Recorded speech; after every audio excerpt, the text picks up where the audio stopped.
ఇది ఎక్కడో కాదు, అనంతపురంలోనే. డ్రైనేజ్ చూసారా ఎలా క్లాగ్ అయిపోయాయి, మొత్తం ప్లాస్టిక్. ఎక్కడ చూసినా ప్లాస్టిక్. మీరు ఏదైనా అమెజాన్లో ఆర్డర్ పెడితే దాన్ని properly packed plastic, with plastic. Food order పెడితే దాంట్లో ప్లాస్టిక్.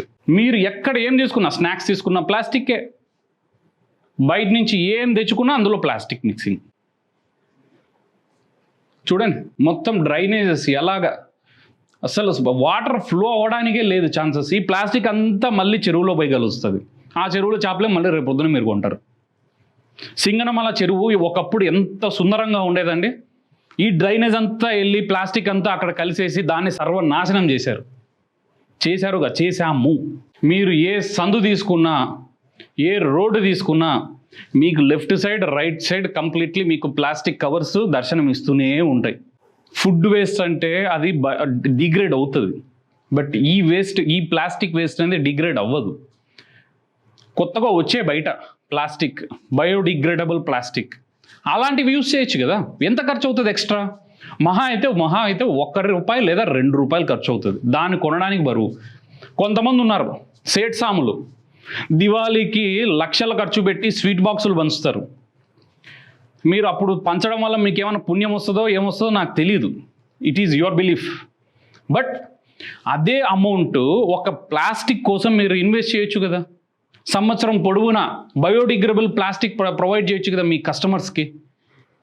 ఎందుకని చేయట్లేదు? ఒకవేళ కాస్ట్ ఎక్కువ ఉంది, ₹20 ఉంటుంది, ఒక్కొక్క బ్యాగ్ ₹10 ఉంటుంది, ₹5 మీరు పెట్టుకోండి, పుణ్యం వస్తుంది కదా మీకే.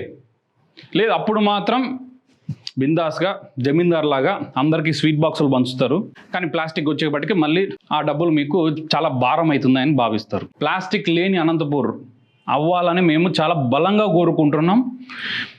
లిటరల్లీ AP39 టీవీ యుద్ధం ప్రకటిస్తోంది.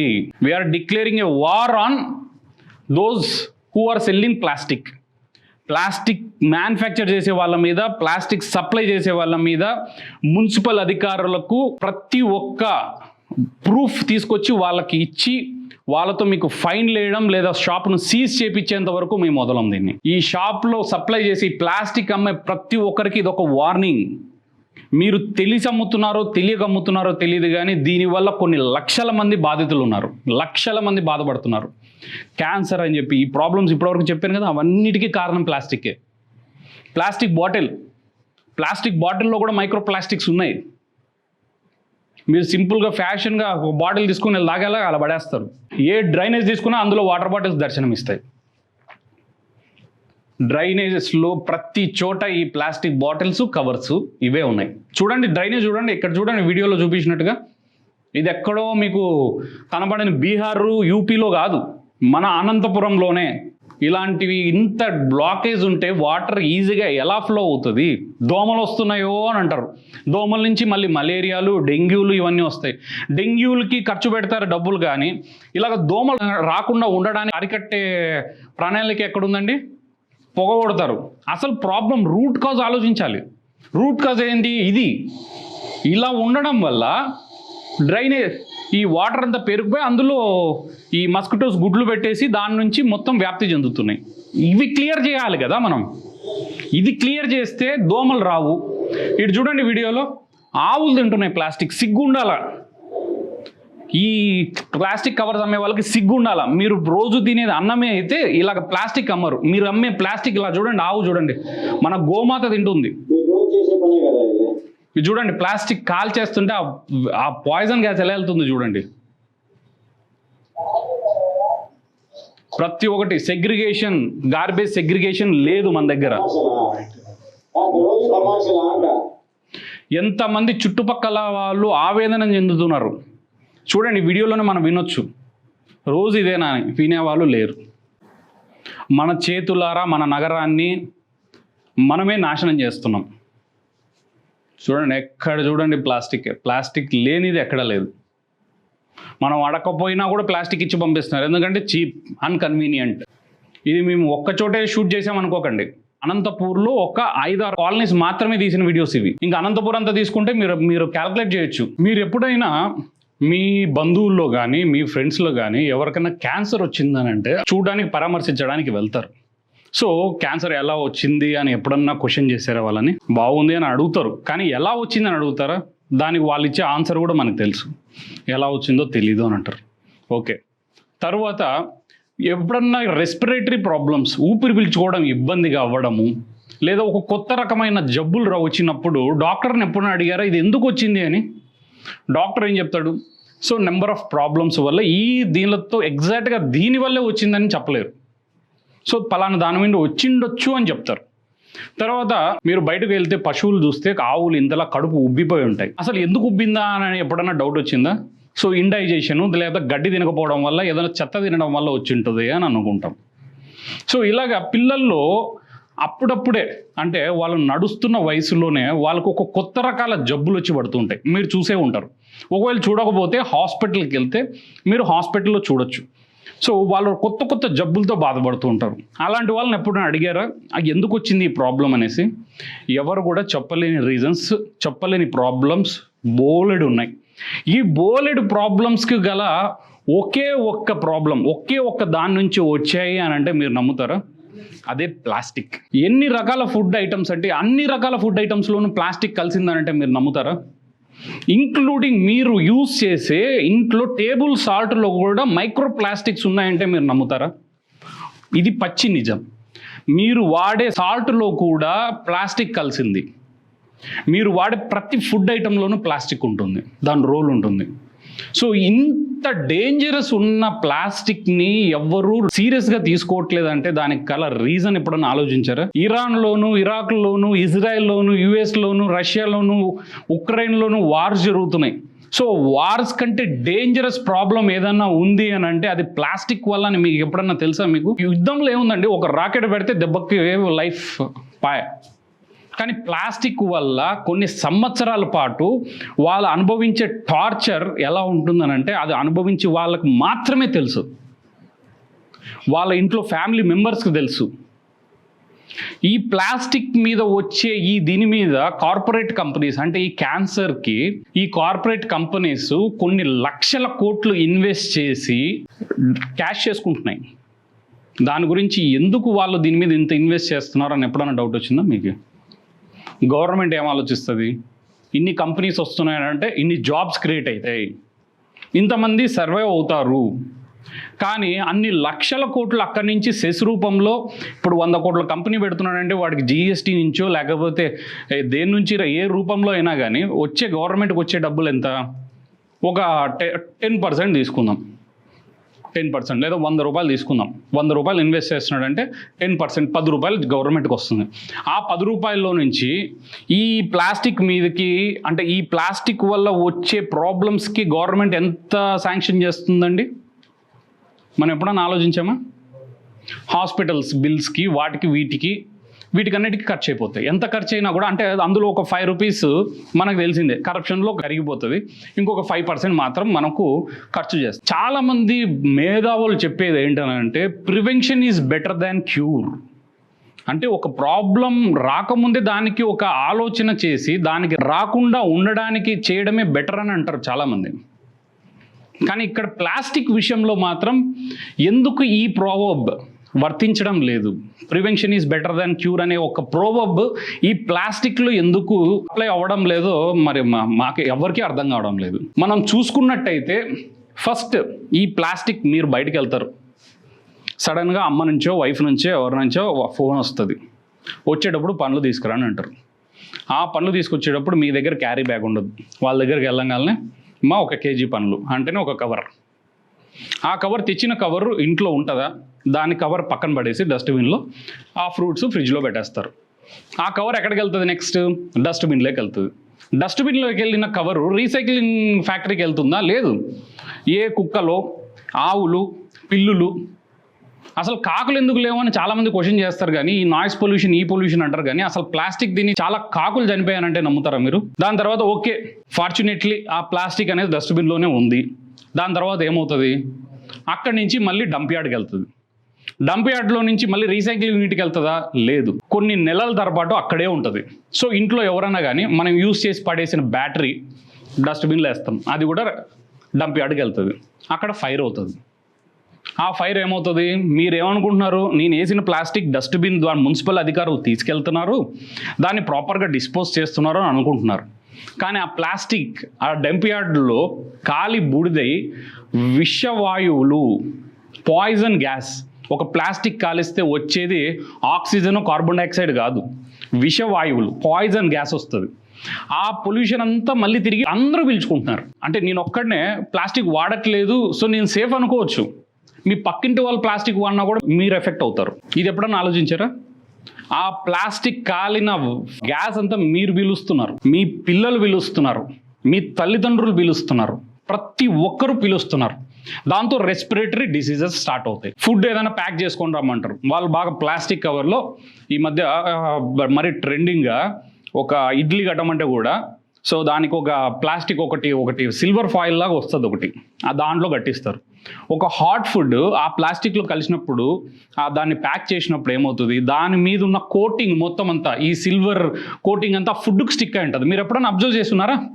అబ్జర్వ్ చేయండి, చేయకపోతే అది మీరు కావాల్సి మీరు అబ్జర్వ్ చేసి తినండి, మీకు రేపు ప్రొద్దునకి థ్రోట్ ఇన్ఫెక్షన్ వస్తుంది ఆ కెమికల్స్ వల్ల. సో ఫుడ్లో కెమికల్స్, గాలిలో కెమికల్స్, వాటర్లో కూడా ప్లాస్టికే, కెమికల్స్ అండ్ ప్లాస్టిక్. వాటర్ కూడా ఎంతమంది తాగుతున్నారండి? న్యాచురల్గా రివర్స్ నుంచి వచ్చే వాటర్ ఎవరైనా తాగుతున్నారా? ఆరో వాటర్ తాగితేనే మాకు ఆరోగ్యం బాగుంటుంది. ఆరో వాటర్లో ఏముంటాయి? ఒక్క మినరల్ ఉండదు. న్యాచురల్గా రివర్స్ నుంచి వచ్చే వాటర్ దాంట్లో అన్ని మినరల్స్ ఉంటాయి. దాన్ని కార్పొరేట్ కంపెనీస్ ఏం చేస్తాయి, అన్టచ్డ్ వాటర్ అని చెప్పేసి ఒక్కొక్క బాటిల్ 2,000, 3,000, 10,000, లక్షల్లో అమ్ముతున్నారు. మరి ఈ మధ్య ట్రెండింగ్గా పింక్ సాల్ట్ వచ్చింది.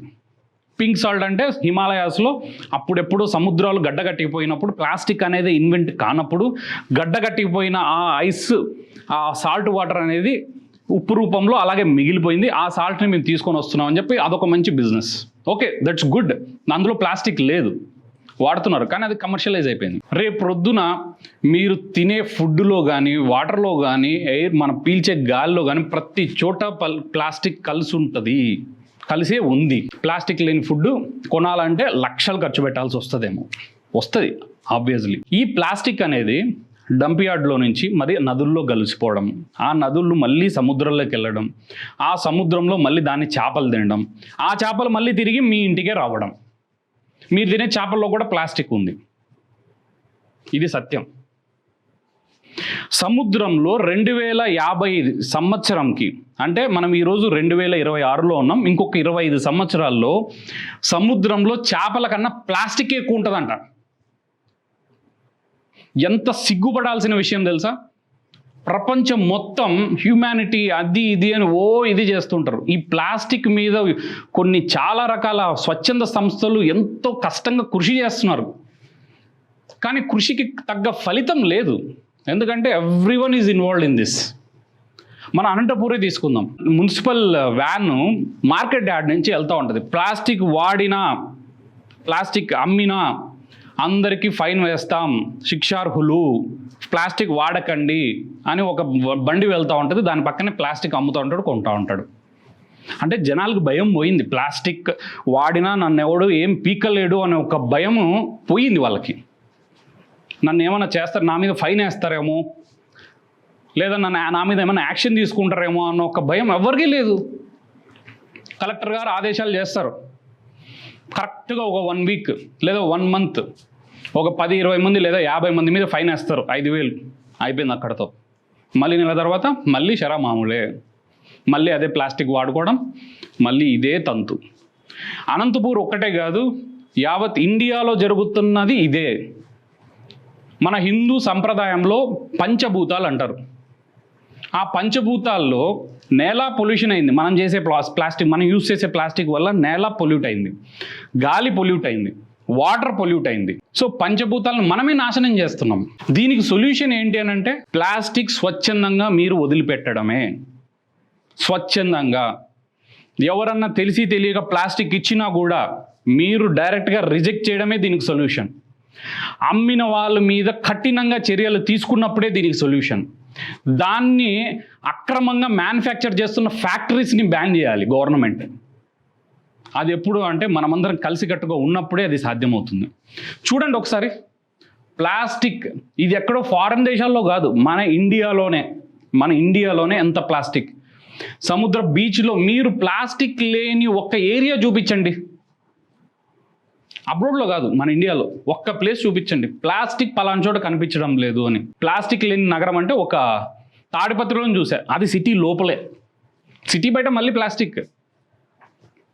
చూడండి ఎక్కడ చూసినా ప్లాస్టికే. కొంచెం కూడా ఈ మ్యానుఫ్యాక్చర్ చేసే వాళ్ళకి సిగ్గు శరం అనేది అంటూ ఏమీ లేదు, వాళ్ళకు మానవత్వం అనేదే లేదు. ఇంతమంది క్యాన్సర్తో సస్తున్నారంటే కూడా వాళ్ళకి ఎందుకు అంత చలనం లేదు అని అంటే కేవలం డబ్బు మీద వ్యామోహం. వాళ్ళకు డబ్బులు వస్తే చాలు, ఎవరు ఏమైనా పర్లేదు. చూడండి ఎంత ప్లాస్టిక్, రీసైకిల్డ్ ప్లాస్టిక్ అంటారు, మనం కొంటాం రీసైకిల్ ప్లాస్టిక్, అది రీసైకిల్ అవుతుందా ప్రాపర్గా? ఎన్ని రీసైక్లింగ్ యూనిట్స్ పనిచేస్తున్నాయి? అది మీరు బస్సులో వెళ్తారు, ఒక చిప్స్ ప్యాకెట్ మీ పాపో మీ బాబో ఎవరన్నా అడుగుతారు, చిప్స్ ప్యాకెట్ కావాలి నాన్న అమ్మ అని అడుగుతారు, చిప్స్ ప్యాకెట్ తీసిస్తారు. తిన్న తర్వాత దాన్ని ప్రాపర్గా డస్ట్బిన్లో వేస్తున్నామా? లేదు, తీసిపోయి బస్సు బయట అలాగ విసిరేస్తాం. అది ఏ పంట పొలంలోనో ఇరుక్కునవడం, సాయిల్ పొల్యూషన్. మళ్ళీ అక్కడ పండించిన ఫుడ్ మళ్ళీ తిరిగి మీకే వస్తుంది. ఒక ప్లాస్టిక్ కరగడానికి భూమిలో 500 సంవత్సరాలు పడుతుందంటే మీరు నమ్ముతారా? 500 సంవత్సరాలు ఒక ప్లాస్టిక్ భూమిలో కలవడానికి. ఈ ప్లాస్టిక్, మైక్రో ప్లాస్టిక్ మీ బాడీలో ఎంటర్ అయిన తర్వాత 8 రకాల హార్మోన్ డిస్టర్బెన్స్ అవుతుందని మీకు తెలుసా? 8 రకాలు. పిల్లలు పుట్టకపోవడానికి, హార్మోనల్ డిస్టర్బెన్స్ అవ్వడానికి, రెస్పిరేటరీ ప్రాబ్లమ్స్ రావడానికి, స్ట్రెస్ పెరగడానికి, అన్నిటికీ ఒకటి శత్రువు ఏంటనంటే ప్లాస్టిక్.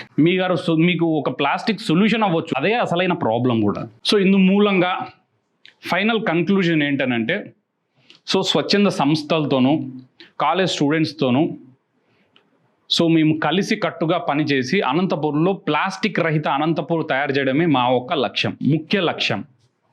సో అమ్మే వాళ్ళకు ముఖ్యంగా చెప్తున్నాం, ఎక్కడన్నా మీరు ప్లాస్టిక్ అమ్మారంటే కఠిన చర్యలు తీసుకునే విధంగా మీకు శిక్ష పడేలా మేము చేస్తాము అని చెప్పేసి ఇందు మూలంగా మేము డైరెక్ట్ వార్నింగ్ ఇస్తున్నాం. సో అర్థం చేసుకోండి, మీ పిల్లల భవిష్యత్తు గురించి ఆలోచించండి. మీ చుట్టూ ఉన్న పశువులు, జంతువులు, పక్షుల మీద కూడా కొంచెం ఆలోచించండి, దీనివల్ల అవెంత ఎఫెక్ట్ అవుతున్నాయి. దానికి ఏం తెలుసండి? ప్లాస్టిక్ తినకూడదని ఏమన్నా దానికి తెలుసా? అంత నాలెడ్జ్ ఉంటే అవి ఇక్కడ ఎందుకు ఉంటాయి? అడవుల్లో ఉంటాయి. మీరు పుణ్యక్షేత్రాలకు వెళ్తారు, అక్కడ ఏదో పుణ్యం సంపాదించుకొని రావాలని వెళ్తారు, కానీ అక్కడ మీరు పడేసే ప్లాస్టిక్ మీకు పాపం తిరిగి మీకు తెలియక మీకు పాపం క్యారీ చేసుకొని వస్తున్నారు. మీరు నదుల్లో ఆ పూజలు ఈ పూజలు చేయండి, మంచిదే, కానీ అందులో ప్లాస్టిక్ లేకుండా వదిలడానికే ట్రై చేయండి. ఈ చీరలు, ఈ ప్లాస్టిక్ గాజులు ఇలాంటివన్నీ దాంట్లో ప్లాస్టిక్ ప్యాక్ చేసేసి దాన్ని అలాగే నదుల్లో వదులుతున్నాం. తప్పు, చాలా తప్పది. మన మత గురువులు కానీ చాగంటి కోటేశ్వరరావు గారు, గరికపాటి గారు ఇలాంటి మీద ఉపదేశాలు ఇవ్వాలి అని కోరుకుంటున్నాం. ప్లాస్టిక్ వల్ల మన భూమాత ఎంత ఇబ్బంది పడుతుంది, దానివల్ల జంతు జలాలు మొత్తం అంతా ఎంత ఇబ్బంది పడుతున్నాయో దాని గురించి కూడా ఇస్తే బాగుంటుందని మేము భావిస్తున్నాం.